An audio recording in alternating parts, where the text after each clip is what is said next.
The following describes how to connect the snail meat module. Open the top cover first. You can see it. There is a row of terminal blocks under the inside of the hoist. The screw meat module to be connected this time. Just connect with it. The connection module needs to prepare the drop-off heat module, antenna, and full-piece wiring. First insert the full-pin wiring into the module.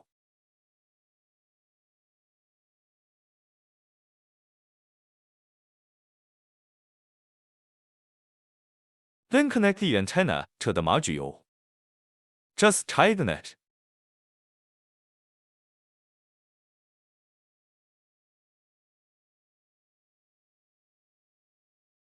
The module is not connected.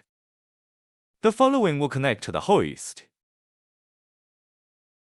First, the positive and negative electrodes on the terminals. Connect the positive and negative electrodes in the hoist.